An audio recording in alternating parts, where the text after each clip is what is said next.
UFC 282 is maybe looking like it's coming together. Yeah, I mean, talked about it last week, and then Ariel kind of stole my thunder by talking about it. Even though I've been on top of the Jon Jones. For all those frequent listeners of the podcast, and there's some of y'all, and I've been on top of the Jon Jones story about when he's going to return, and it's felt like every month for a while. But UFC 282 in December has been the target date.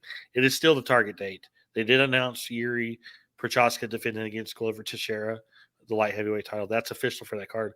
But they also did not say that was the main event. Could be the main event, but they're not committing to that as the main event right now, which is the door is still left open for Jon Jones. Jones is training and wants to fight on that card. They wanted, as Ariel was saying, they wanted the plan. They were hoping Ngannou, but he's not fully recovered, and he still has to come to terms on a new contract. And so, like I've been saying the entire time, the hope was to do an interim title fight with Stipe Miocic. And as I've been saying, Stipe's been the holdup. I don't know if I don't know the deal, if it's actually Stipe delaying it or UFC, not necessarily offering it a firm date or whatnot. But Miocic and Jones has been the plan since July. So I don't, and they tried to make it several times. So if it doesn't happen in December, I mean, we're looking at March before Jon Jones will fight again. And then at that point, they might just go to Francis. And at that point, it'll probably be Francis. So yeah. If Stipe wants the Jones fight and wants a interim title fight, because that's his only path to getting another title shot at this moment, he needs to be calling UFC and being like, I want to do it in December. And we're like 8 weeks away now. So that fight's pretty much got to get made in the next week. The clock is ticking. It's pretty much, I feel like it has to be done and announced this week, or else it's not happening. Yeah. We'll see. We'll see what happens. Yeah. We'll see what happens. Sorry, LA Knight. All right. Next up, we brought up last week that UFC was going to be returning to Australia in February. Well, they're also going to be returning to South Korea, and I assume that these shows are back to back. I mean, that would make sense. Yeah. The pay-per-views the 11th, and the South Korea dates February 4th. Okay, perfect. So, yeah. That's because they used to do that all the time. They would kind of bunch those shows together, and because then they don't have to. It's easier to move all the production stuff and everything, right? Yeah, exactly. You can fly all this stuff to South Korea, and then fly it to Australia, and then back to the U.S. So, but do they have a week off at any point in there, or no? I have not seen the early schedule. All I know is we're fighting until Thanksgiving week here. And then there's a week off of Thanksgiving. Then we have 3 straight shows to start December, and then it's off for like 3 or 4 weeks. That's not bad. So it's the same. It's the same kind of schedule since ESPN took over. You go through the start of college bowl season, and then you don't come back until college bowl season's over. This stretch from the end of August till now is till the end of the year is actually pretty easy. We get a lot of weeks off, so kind of cool because of football. And what do you think? Any idea of what they're going to be looking at for a main event? I mean, if he wants to do it, it wouldn't shock me if Korean Zombie is in the main event. If he wants to do it, but anything outside of that, it's hard to know what you're going to book in the main event in South Korea. Although, I mean, it's, it sounds far away, but that's, just a little over 3 months. So. Yeah. I mean, we're getting fun.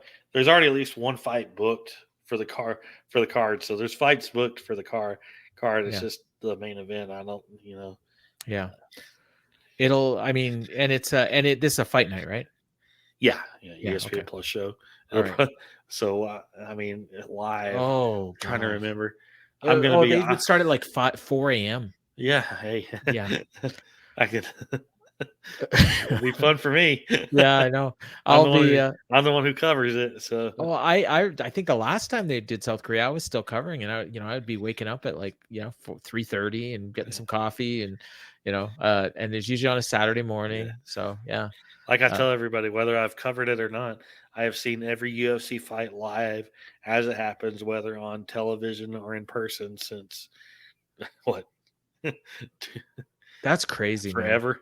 That's crazy. Forever. So Well, and I even if guess because of even how, yeah, even on these shows that I didn't actually cover, I yeah. mean the Japan shows, Korea shows, all those that started at weird times, I was up watching them. So I used to always, for whatever reason, because we would do it like we would alternate weeks when we were both doing it for the Observer, and I somehow always ended up with these like South Korea shows, and Japan, and if it was a weird time, it was me covering it. yeah, And you would always volunteer, and I'd always say I'll do Yeah, it because yeah. I'll be up watching the show regardless. And if I you would, wanna sleep. no, it's cool, I'll do it. But now I'm glad you're doing it because I do a lot more stuff with ratings now. So Yeah. it's it's a nice little mix we have now. All right, UFC Fight Pass and the Metaverse, and we've kind of talked a lot about this over the last 3-4 weeks, and really like after, I think it was after we recorded, where kind of the news kind of broke that they were really pushing forward with this, and we even saw a little bit of this on Friday at the LFA show. Yeah. I mean, the whole point of the Zuckerberg thing that we talked about a few weeks ago was, trying to figure out metaverse kind of stuff. And I guess they came to a deal to test it out on UFC Fight Pass. And all the shows on UFC Fight Pass, both live, and they said, the press release said on demand too. So maybe like old shows that you could go if you have the VR headset, which I think those are like $1,500 or something like that. Something like that. I mean, you can Something get like them that, for yeah. less, but the really good ones are $1,500. I don't own one. I don't know that I'm interested in watching this in the metaverse, but yeah. And then if you have the Meta Oculus or whatever app it's called, you can watch these shows in VR. And I saw Kaposa, who's the probably the biggest MMA fan on Twitter, who watches everything. He was watching some in the VR in the metaverse, taping, posting clips on Twitter. It looked really interesting because he's basically you're sitting like on top of the octagon, on top of the fence, like kind of where the cameraman would be, like kind of where the guys who are shooting, the cameramen, whether video or still photography, kind of like where they were at, and you could see everything going on. And it was really interesting. And John Morgan was on it. And he said that like if there's other people in the app that you can interact them like me and you, we could be watching them on the VR headsets. You could be up there in Canada, and I could be down here in Texas, but we could actually be like sitting next to each other on the VRs, like, and then talking to each other like we're right there next to each other. So I mean, the concept is kind of cool. I don't know that me personally, I don't know that it's, as somebody who covers these shows, I don't know that I don't know that I would utilize it all that much, but the concept sounds cool. For the on demand, I mean, you could do stuff like watch alongs of like old shows and stuff. That would be cool for that. I just found like, and again, this is me, and I'm old, and I had a comment on Twitter. It's okay for me to call myself old. I don't want anybody else doing it. But if it's a harmless joke, I know, I don't want to get into it. But I know you don't want to. Get into it. But what I found in watching it was, it kind of reminded me of like if I was at cage side and I had really good seats, except I find that the picture on actual television is so much better, and you get the commentary and you can see things. And I find like even when I'm covering shows at cage side, which I haven't done in a while, but when I have and when I do, a lot of times you can't really see what's going on, so you end up having to look at the screen. And with this, like you could kind of see it, but there were times, like the ref would be in your way. And then there was one point where like an ad just kind of popped up and like blocked your view of everything, which I guess is, part and parcel with what they're doing right now. And but I do see the potential in some of the stuff that, you just talked about. And for me, like as someone who normally when I'm watching it is not necessarily covering it. I mean, I'm covering it on some level because I'm taking notes for the show and everything.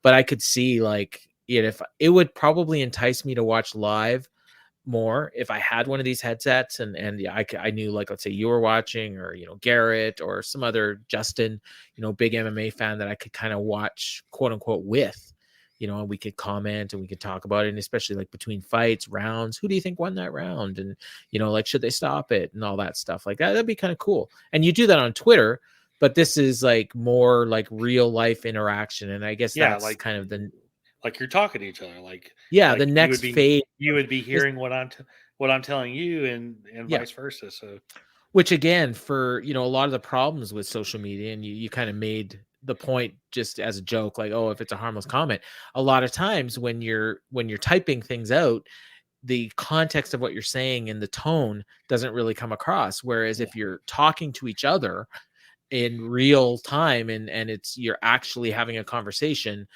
you have a much better idea of what that person means and where they're coming yeah, from and stuff, and the conversations, and you can kind of limit probably who you're talking to. Like, you're not talking to the whole world, you're talking to your buddy. yeah, And so I could see myself trying it at some point, but it's very early, and this could be the next big thing, or it could be 3D TV yeah. that comes and goes, and I guess we'll see. But Facebook and Mark Zuckerberg in particular seems to be all in on this, so we'll see what happens. um Jorge Masvidal wants Leon Edwards next, and you've got right. Yeah. I mean, right, in the sense that I mean, I'm sure he'd take the fight, but that's not Yeah. really a fight you can make. I mean, Jorge's calling Leon Edwards all kind of names, trying to go to Edwards into giving him a title shot, basically, which isn't going to happen. Edwards is fully focused on Usman next, but Masvidal, he's itching to fight, Mhm. is what I get on it, and you know his. It's kind of hard to figure out who he's going to fight next. Give him the To Brady me, Muhammad winner. yeah, to me, the only fight that makes sense, the fights that make sense for him most, would be, if you don't do Connor against Ferguson, would be Masvidal Connor, to try to milk one last buy Mhm. rate out of Masvidal, because I think his drawing power is done. But Okay. maybe if you put him against Connor, it's big enough. It's big enough. But Diaz rematch, maybe. if Nate's going to fight again in the UFC within the next year, Then you Nick, could go do do that. Nick. Do Nick. Yeah. I still like the idea of Masvidal against Gilbert Burns. Yeah. So And I do, like, I'd say, like, if like Muhammad or Brady, like that, I mean, that'd be a good fight too. I mean, it may be not big enough name for Masvidal, but be a good fight. yeah, You can make a yeah, superstar out of it. And last in our news, Aspen Ladd, we talked about her last week, signed with PFL, and she's got an opponent, Julia Budd. Is this gonna be on the pay-per-view? yeah. Just, and I wanted to bring that up because this is the fight you were calling for, and you said it'd make perfect sense to have her debut against Julia Budd on I that pay per thought I view said show. that, but I Yeah, couldn't you remember. did say that, so Oh, good. I want to give you some shine on this stuff. Thank you, man. So Sometimes I get things right. And yeah, and I do find that as we do these shows, and as I'm forced to like pay attention to what's going on, and do some homework when I actually do it, like I find like I'm able to understand things better and kind of have a better sense of who's going to win and stuff like that. So I've definitely become a better fan doing the show with you. So yeah. you're rubbing off on me, I guess is probably a better way to put it. Because I mean, where these things are going, like probably before they do, but or at least before they announce it. Me, Like I'm like, I've had that damn fight brain for 20 years. Like yeah, I think I think like it's being the wrestling fan, and being the fight fan, and being like the observer reader yeah. for since I was like 8 years old. I'm always thinking like 5 steps ahead when it Well, comes to see, booking stuff. I think I'm a little bit too much onto the pro wrestling side, so I'm more looking at what makes business sense as Yeah. opposed to what makes fight sense. And you have a really good way of putting those two things together. And then the other part that sometimes I miss is certain reasons why certain guys can't or won't fight. And for Yeah. me, like, the fight looks like it makes sense, and it's like, oh well, they're training partners, Yeah. or they've already fought 3 times, Yeah. and I Yeah. forgot about it. That's like kind of like being the five Yeah, steps ahead. Like yeah, you wish being training partners wouldn't have an effect on whether a fight's going to be made, and all this and that. You wish it could be. You wish sometimes that booking MMA was as easy as booking wrestling, where you just play like, okay, y'all two are going together, because you don't have all those obstacles. But yeah, I don't know, just who I just you just reminded me of. I just got to pull up the name because I'm so bad with remembering the names of fighters. But my pro wrestling brain, Mirab Dvalishvili, when he did that speech about Sterling, and I can't fight him, he's my brother, and he blah blah blah. And I'm like, my pro wrestling brain is like, Aljamain Sterling hits him with a chair, and it's like we're gonna have that fight next week. Like that's but it's just never gonna happen. He still he hits him with the chair, and then he steals Merab's hat.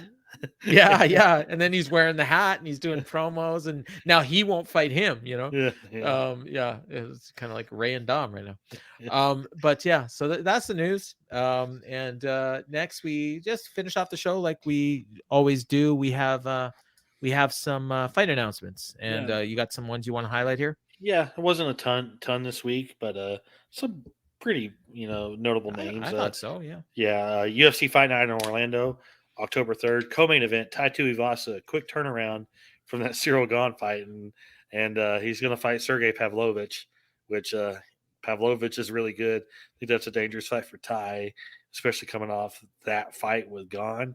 Like I would have hoped he maybe took a little more time off and maybe waited until Australia to fight again, but he's back in action. And then exciting welterweight Nico Price is making his long-awaited return. He had an ACL injury that kept him out for a long time, but fighting Phil Rowe on an Orlando card.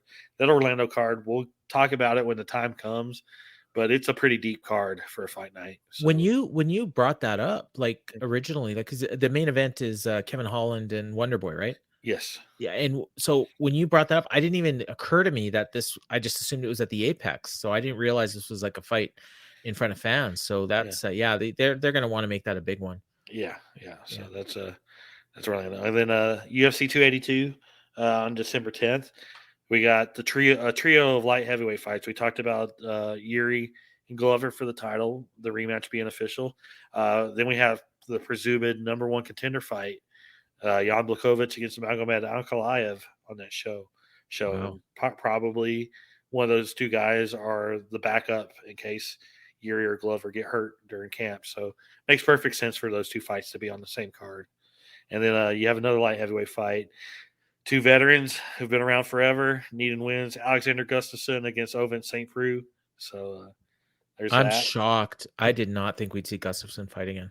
Yeah, I did not think so either. Yeah. But I guess St. Preux is about an opponent that makes sense, I guess, at this stage. Yeah. And then first show of the year, January 14th, big women's bantamweight fight, Ketlin Vieira against Raquel Pennington. And then the one fight that's so far for that South Korea card, Da-Un Jung against Devin Clark. And I imagine that most of the fights that come up for that card will be South Korean fighters.